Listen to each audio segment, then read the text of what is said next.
Hello. Welcome to episode 29 of our Ellie.Talks, your insights in the world of sustainable textiles and fashion. Today we have a special guest, Ms. Lieve Vermeire, who is Sustainability Manager at the Belgian company Velde. Welcome, Lieve. Very happy to have you here. Thank you. Before we start, maybe a brief introduction of Velde. Of course, all the ladies, I assume, know Velde because Velde is the company behind luxury lingerie brands such as Marijo, Prima Donna, Swim, Sport, and Andres Sarda. So the topic today is really about how we can implement sustainability in a bigger company at Van der Velde. So we're very happy to have you here today, Lieve, with us. We always like to start with a little personal introduction and to get a glimpse of your personal odyssey. So can you maybe give us a brief insight in who you are, your personal journey, and what passionates you in your personal life? So I'm Lieve Vermeire. I'm a happy mama of two kids, 22 and 24. And passionate about, it can be a cliche, but passionate about people in general. So, and this can mean a lot. I love to work with people, but it can be anything. It can be my kids, it can be employees, but I like to, I really believe in people and in the power, and I really, what is satisfying for me is really when you spend some time with people, whether it is on the work or you see changing something in people. So that you see that, oh, they changed their mindset, or they're a bit more happy now after the time. So people is for me very important. And the second thing I think, and when I take a look at my life and my odyssey, like you call it, is the quality of things, but the high quality of things. And not only in textiles and fashion, but it can be in whatever. I'm always on the look for things like it can be design objects, special fabrics, special materials, the aesthetics, but it can be architecture, it can be food even. When you go to a restaurant, not only the smell and the taste, but really even the refinement, how it's put on the plate. So, and when I look for it and I found it, I'm a happy person. So this is a bit what drives me always in doing things, this combination. Okay, so luxury lingerie seems evident. Yes. Okay, so let's look at your career at Van der Velde. So you have been working there for about 25 years already. Can you maybe give us a brief overview of all the steps you took to get to where you are today? Yes, so I studied textile engineer, and I started first at the company as a material engineer, and it was a new job at that time. So you know, the lingerie, it's known for its aesthetics, but also for the quality and fit. And a material engineer had to find a kind of good combination in technical requirements without giving compromises on the looks. So that was a new job, material engineer, and how we will define, but it was in fact a role in between our internal design and our suppliers, how to translate that. So that was the first thing, and then I did it for 5 years for the different brands at that time. And then we were growing as a company, and we needed more structure in our design department. When I started, we were about 6, and then after 5 years, we were about 15, and then 20. So I became operational manager of the design department. So that was more about steering the technical teams. We have pattern makers, we have material engineers, we have production engineers. So I was in fact more the product development manager, but that was also a new role. How are we going to organize? How are we going to train people? How are we going to make decisions? Bring the collection in time. As we were growing, it was speeding up. So and after that, I was innovation manager. Also, that was a new role in the company. So we always said we do a lot of fashion, on seasonal basic, but we don't do innovation. Innovation is everything behind one season, and so I started up the innovation program at that time. Afterwards, I was for 10 years brand design manager of the brand Marijo, and then since 2 years now, sustainability manager. Wow. That's quite a lot of changes, Yes. step up, and a lot of people I think you're working with. So that's the passion you refer to. So very nice to hear. Can you maybe talk a little bit more about this transition from brand manager to recently sustainability manager? Let's say that in terms of setting a direction, giving a structure, there are quite some similar things when it's about people management, for instance. So with a design department like Marijo, you have to build a collection architecture, you have to have a seasonal plan, you have to say like, look, this is where we're going, this is what we're missing, building some fundaments, and then motivating, inspiring the people to get there, to when we have struggles to find a solution. And so, but it was really seasonal driven, really on the aesthetics and what. And as that concerns, it is a big difference in between the previous job and this one, because now it concerns the whole company. But it's also about setting a strategy, giving some framework for the people, giving a direction, making choices. I say, this we are going to do, this we are not going to do. But at the end, it's also in inspiring, giving context, motivating again the people. And now it's broader. It's really about different persons, different departments. And for me, on a personal level, the content is very different, because before I knew how to make a bra, I knew every step of it, but now I have to learn myself a lot of things when it's about energy management, when it's about the use of recycled fabrics. There are quite a lot of things. So this is the biggest difference. The things that I knew like this for 20 years, and the things that I had learned on a product level, let's say that now it's a starting point, but now we have to go behind. That's the biggest difference. And you started as a sustainability manager 2 years ago, but you actually were the first sustainability manager. So what was kind of the first thing you did, except for learning a lot, I can assume? What was the first thing you remember? The first thing that we said was, in fact, and it was with the previous CEO then, that we said, the first thing that we said, we are going to start from scratch. Because, the company is existing for more than 100 years. Yes. And when we said, like, what about sustainability? Everybody had an answer. Oh, but we're doing this. Oh, we're doing that. And then we said, like, no, wait. We are going to start from zero, and we are really going to define what is sustainability, and what is it all about, and what can we do as a company. So really starting from zero, putting up, even with the SDGs, with the Green Deal, with whatever we had, putting up the lens of Van de Velde and starting from scratch. And this was the first thing, to see what will we do, what do we have to do, what can we do, and what should be our ambition. So that was the first thing. Scratch, no, nobody, everybody came with a list. We have to do this. No, stop. Whiteboard. Yes, whiteboard, And when we look back, I would for sure do it again. Because this was really the best exercise for ourselves to have a good fundament, and because sustainability, it's not something where you can say like, it's a bit of intuition and I feel it. Sometimes with collections and with colors, you can say like, oh, this will work, this is nice, but with sustainability, you can't say like, we feel that it will work. So it's a very rational different approach. Experience. But it's a good hint indeed for people who want to start with sustainability projects.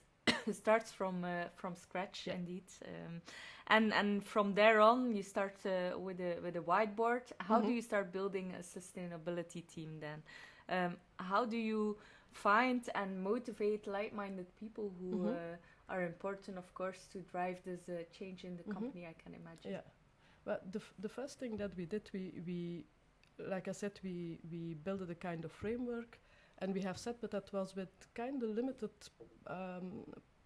number of people, with CEO, with some of the management team members. We have set up a structure, and we said, like, look, what do we have to do, where do we have to work on, and building the framework, having a good, clear story. That was the first thing that we needed. And then we brought it to the whole company. So with the kind of lunch and learn sessions, and we said like, okay, Van de Velde wants to go for more sustainability. What does it mean? Starting with the definition, explaining where will we work on, what will be our priorities. And in fact, during the lunch and learns, we also invited people and we said like, look, everybody who feels like this does something with me and this is something I want to support, also within my job or next to it, please give us a sign. Join the club. Join the club. And it was fantastic to see how many people that were sending a mail, oh, it's already for quite a time that I think like we should do this. So it started like that. Because we don't have, and it is a choice that we made, and I really support it. We don't have sustainability team. Yeah. So I'm doing I have been building up the strategy and the roadmap, but it's a decision that we really, every project lead on sustainability projects is somebody out of the business. Mm-hmm. And like this, it also helps to motivate people. For instance, in a purchase department, we have somebody who says like, I want to really 1 or 2 days of my time, I want to work on a sustainability project. And it's a bit like leading by example. Then you see other colleagues who are saying, what are you doing? Oh, this is interesting. So a bit like this. Yeah. It reminds me a little bit the way we in the European Spinning Group implemented Hack Your Genes as really entrepreneurship projects. And I like the fact that you call sustainability that it needs to be in the business, because people always think they need to start with building a big team, but I think it's good that you implement it immediately in your base strategy and organization. I would advise to it, because it's really, if not, it is something, in the beginning it's something quite abstract for a lot of people, and then you have the risk that it's kind of a project. Oh, there are some people, they have a sustainability project they're working on, but it has to become a kind of new value in the company, and it has to be like, for us, everybody, when you ask to an employee, what are you first thing you think about at Velde, it's like quality. So this is really top of mind, and should be the same with sustainability on longer term. Okay. And how did this role of sustainability manager evolve, or it just grew organically? Yes, partly yes. But it evolves in that sense. In the beginning, it's really like setting up strategy, quite conceptual, let's say. And then you have your start, you have your focus. You know, what do we have to do, especially to be compliant, but also what do we think would be interesting, because we see some trends, and where do we want to be a bit of a front runner. And then it's like, then you start changing, and you need more content, you need more training on the people.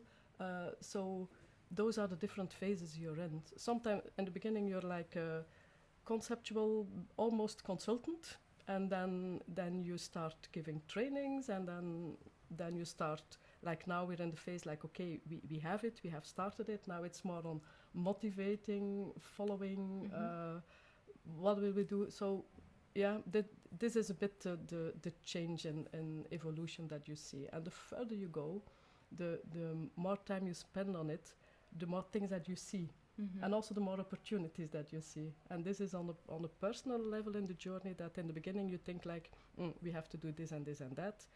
And the more you work on it, the more you say like, oh, but we could also do this and this and that. So you need an open mindset as well when you go through this absolutely. Exercise or trajectory. And okay, I can assume that you also have challenges that you face during that road. Can you maybe share one or two of the challenges that you? I think the first one is a bit like this with all new things. It's change. The sustainability. I see it with us. We are a company existing more than 100 years, doing the good stuff, but we also are a kind of motor that it's oiled and that knows its processes and how to build a product, and so and this is really about change, and it's the same challenges like wherever you start with change, and then it's about convincing and convincing the people that it makes sense. And this is the biggest challenge, I think, to get everybody on the same level of knowledge and awareness. For me, that's the biggest challenge. It's not that there is no willingness of people to work on it, but it's more like that people really don't know about it. We're working on it every day. We're getting up and we're thinking about those things. But for a lot of people, also in our company, the possibilities that you have, or the risks that you have, or they even don't know, but you can't blame them. And this is something that's the biggest challenge, to get everybody with you on the kind of knowledge that they need, and especially for the people who are in the decision-making process. That's Okay. Yeah. And let's talk about the challenge as well of the product itself. Yeah. You're working on a bra, which is I can assume an extremely complex product. How do you cope with changing some of the materials in this sustainability journey? It's a difficult one. So we see that, like you say, the complexity is first in the fact that a bra is existing of more than 40 components. 40? More than 40, yes. So more than 40. And in fact, all the fabrics that we use are a composition. We don't have mono fabrics. Mm-hmm. So everything is a composition of, for instance, a polyamide combined with elastan, with lycra, a polyester combined with polyamide and elastan. So when you really dismantle the product, you see 40 components, all that big, and a mix of different things. So this means that, the difficulty when you want to upgrade your product, for instance, when we say, okay, we want this product to have 50% of recycled or bio-based yarns, then you really have to start talking already with 10 or 12 suppliers to do their job, to come to that level. And at the other hand, we are in a niche already, lingerie, so the yarns and the fabrics that we're using, it is a small world. It is a very niche world. So also the suppliers, like one of our biggest suppliers, Lieve, is here in Deinze. The variety of fabrics and yarns that they have to take already in stock is enormous. It's also kind of yarns that are quite limited. It's not like in furniture of all of that. So when we ask to change one of those yarns into a recycled variant, it's like, is it worth it? Because I have to take another stock, I have to take another variant. So this is the challenge. We have to work with a lot of suppliers to make a step, the technical part of it, and then at the end also, when we talk end of life and recyclability, it's the same. We would be able to dismantle the product, but at the end, then you have all kind of small stuff, and then and at the end, even when we make more than 5 million pieces every year, at the end it is not a lot of fabric when you compare it to matras tech or whatever. So I saw you had also people of Purfa in one of the Correct, yes. We visited them some time ago, and they really said, like, with the amounts of fabrics that we have, it's like poof, setting up the machine, and after 1 hour the yearly consumption of the fabric is gone, let's say. So that's a difficulty, and to find then partners, because it's always starting from zero. There are not a lot of existing technologies or recyclability possibilities of yarn, so we really have to initiate all of it. But okay, somebody has to do it. Somebody has to and start. maybe Ellie.Connect can already help. So for the people looking for some solutions, you can look on www.Ellie.Connect.com and look at recycling reports or ecosystems and find some inspiration there. Of course, you need to translate that back to your own company as well. But makes me think that we should place some challenges on it. Perfect. Yeah. No. But we have been talking about it, so we have to think about it. Put it on the agenda. It's good. This is why we have the ecosystem, of course. I would like to zoom back a little bit about to the company Van de Velde itself. So you talked about how you engaged the people as well. But can you maybe elaborate still a little bit on how you implement that vision towards the management, the board, and even on the floor? How do you integrate that in the company structure? In the beginning, we really did a lot of let's say, information sessions, like I said, like Yeah. via Lunch and Learns, but also with the management board. In the beginning, we had some workshops together. We had our time together on, let's say, every 3-4 months. But we felt like to get something on the road, that was not enough. But at the end, you need people, you need kind of critical mass to help you fund this program, make decisions. So we started, and we felt like, okay, to get this really in the organization, we missed a bit of power. And last year we started with a sustainability committee also, where some of the management board members are included, like the responsible for operations, for HR, even our CEO. And this helps really to, every 2 months we're having workshops, and this helps really to, at a higher level, have the awareness, the understanding. It's not only we want to do it, but we have to understand and to make good decisions. And from there, we try to spread it in via leadership team, information, calls, whatever. And then we really count on our leaders also to spread the word. So, but we do it with different things on strategic level. So it's about informing, repeating, and then really putting also a bit of our managers accountable to spread the word. Yeah. And but we feel that really the best thing to spread it is having projects and really working on it, and really like when you have somebody from facility together with somebody from HR, or when you have design purchase together at the table, and having a concrete task, a concrete project. This is in fact the best thing to build it, to get awareness, and to have understanding that doing it is in fact. So it's not only really a top-down decision or a bottom-up project. It's really working cross-functional in the whole organization as well. Okay.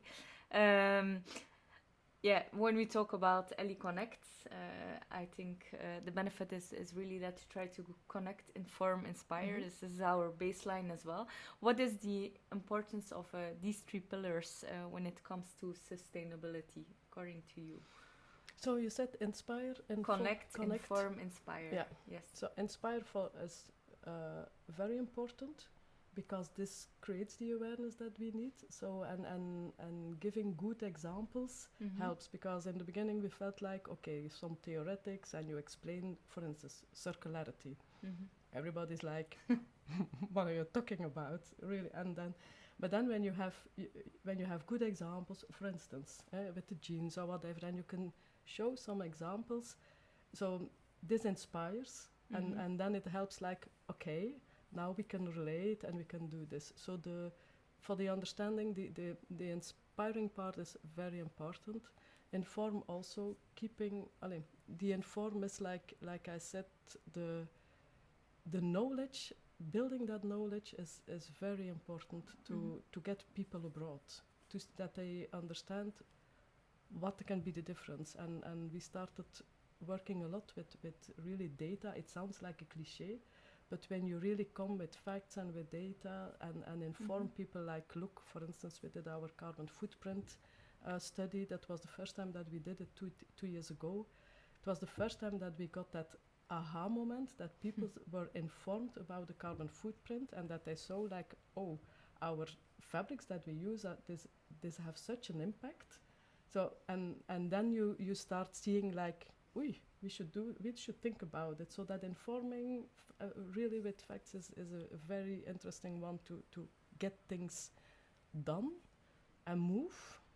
And then the connect, already in the company itself.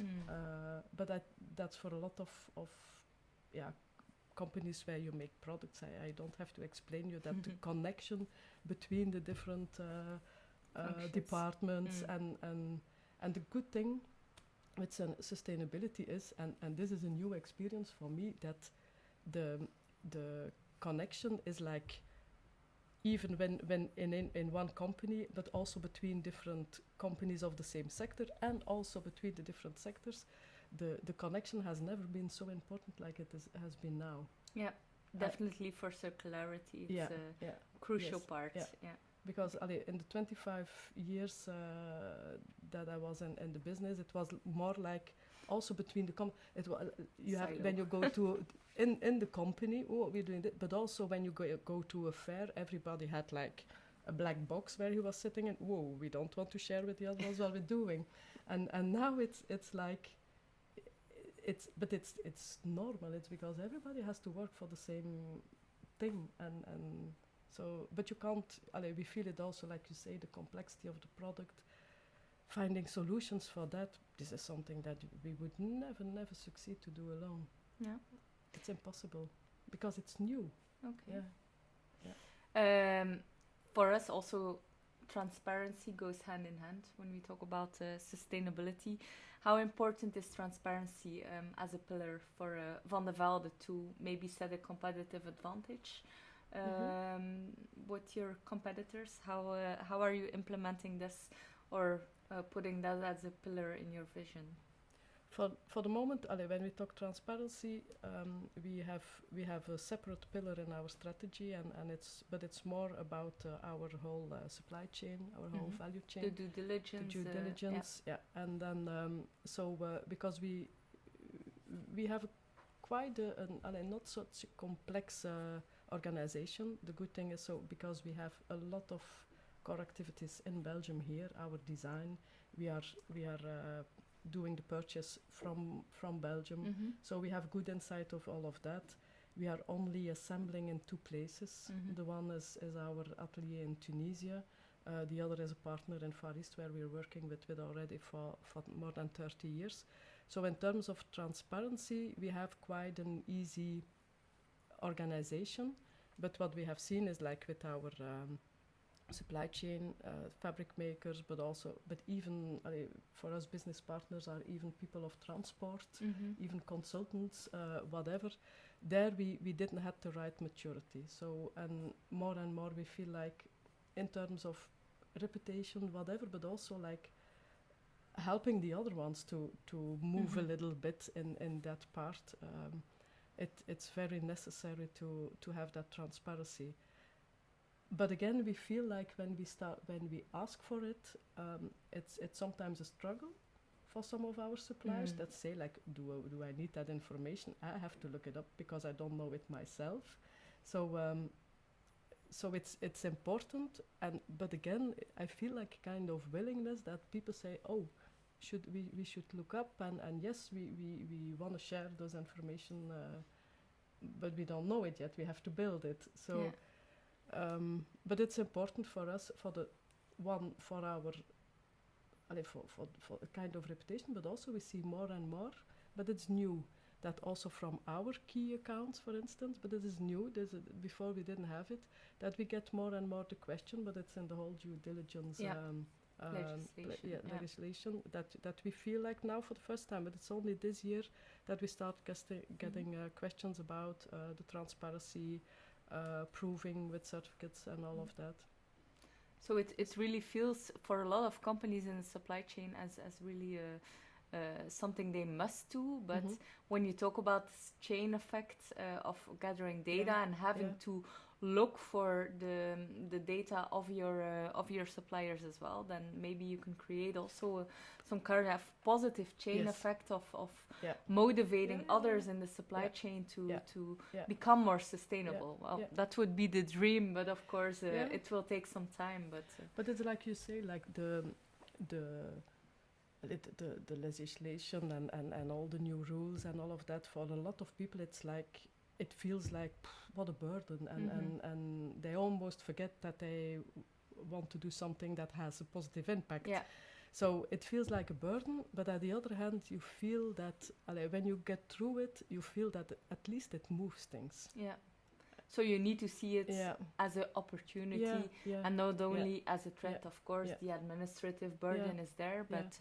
And I understand, because sometimes we also think like, my God, we report already a lot of things, we do already a lot of things. And I say, well, what's coming up, so many new things, and it takes time, and it really takes a lot of energy.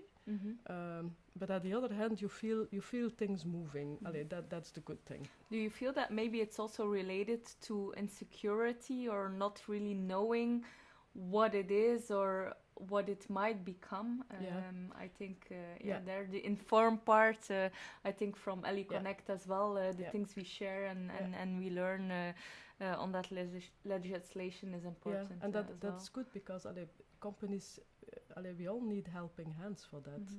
And it's also like now, I'm doing this role for 2 years, and at Velde we had the luxury, let's say, to make a decision to put that role in place. It's a full-time job, and from one day to another, the job was not existing, but I could fill really and my days without looking for something. So I can imagine for a lot of mid-sized companies, small companies, that it's not that evident to have people in place to look it up, to work on it, and then it's helpful to have a platform.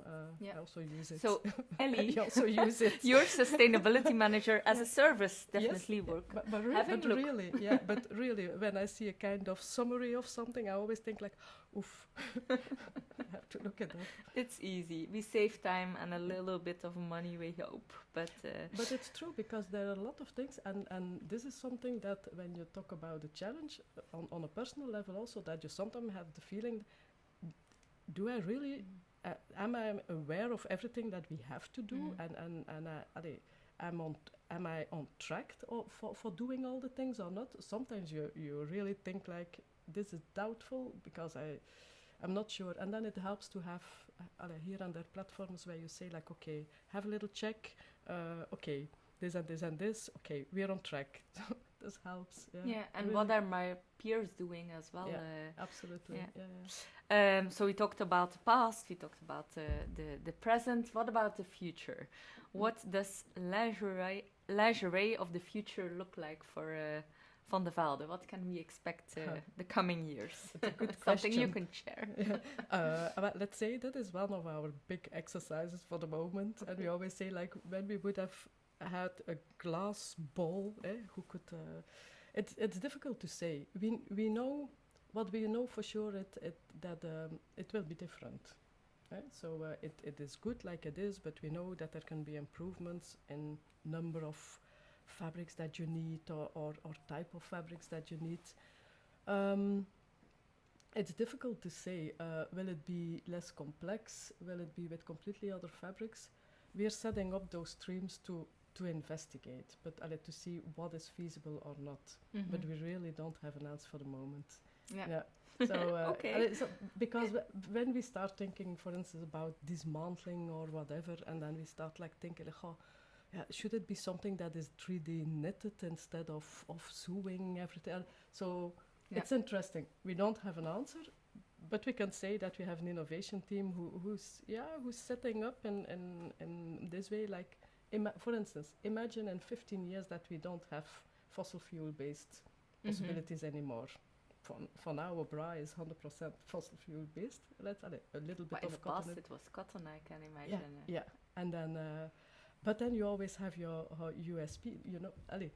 It's funny you can't call it, but like the biggest breakthrough for lingerie has been, when we look back 100 years, the biggest breakthrough has been the elastan. Lycra, yes. Yeah.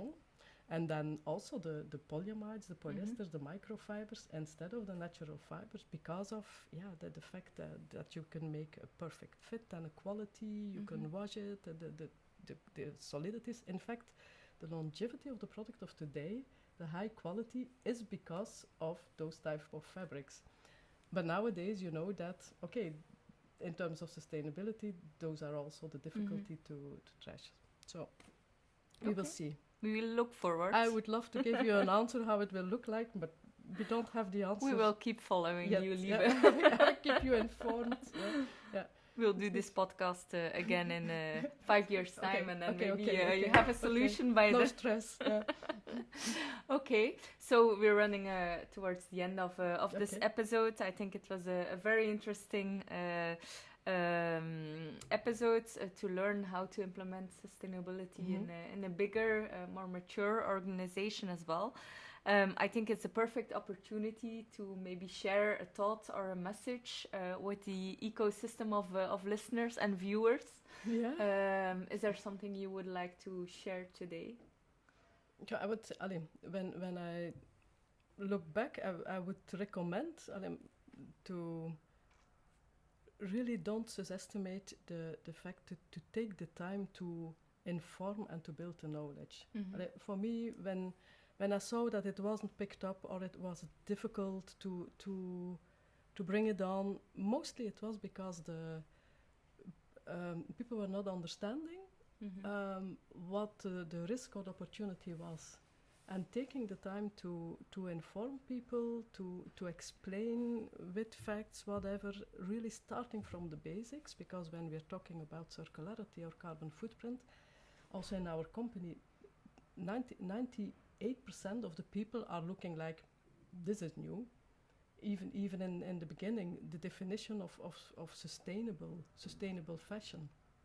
So, and this is for me something that I learned personally, because sometimes I'm like, let's go, let's start.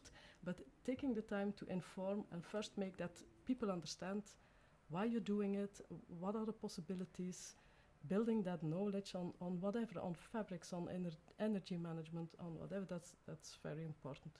And to foresee the time, because it's quickly changing. There are a lot of innovations going on, a lot of new technologies, and first take the time and see what's feasible. And then you see that people start to get kind of excited, that they say like, oh, I did not know that. And when I take a look at that, yeah, it changes something. So yeah, it's like, for me personally, it can sound a bit crazy, but before a bra, it still is a nice product and a nice red or black, whatever, blue.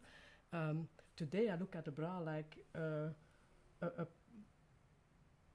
kind of waste that we have to solve. A beautiful waste. A beautiful waste that we first can but then wear for a very long time. Voilà. But then you see like it's getting again opportunities. But the fact that you know what you're doing and understand what's in it makes people move. Okay. Yeah. And I like the word start, because I think that's important. Stop making excuses for yourself to not start. But building the knowledge is an important point. I think this is also something both for SMEs as bigger companies that you try to build with Ellie.Connect as well, to build this knowledge database to help strengthen your internal information. Absolutely, because it is not something that you can feel. You can't say, we think this will be better, or we think this will be better. You really have to build the facts and really make the decisions on your data, on whatever. And that's very important. Sometimes we have already taught, we had exercises where we really were convinced personally, okay, we should do this. And when we had calculated with data, whatever, that it was vice versa. But then at least you know that you made the right decision, and also you can give arguments to your teams or to your retail partners, whatever, why you did it. And so and this is the only, let's say, confidence that you have in such a track. Yeah. Okay. Well, Lieve, it was a very inspiring talk today. I hope that our listeners and viewers are inspired as well. So I hope it too. And I want to thank you for the invitation and congratulations for the initiative, but this is really kind of platforms that we need, because everybody is looking for information and things. So again, congratulations. Yeah, thank you. Absolutely. That's very nice to hear. So I hope everyone is convinced now to have a look at Ellie.Connect.com, because indeed we have a lot of information, inspiration from Van de Velde, other cases, and evidently also a lot of connections. If you don't know where to start, Ellie is there for you. So Thank you very much, Thank Lieve. you. I wish you good luck on your future challenges as well. And thank you everyone for viewing, listening. We hope we hear from you soon in the comments on the episode or on Ellie.Connect.com. And let's continue doing great things together. Thank you. Absolutely.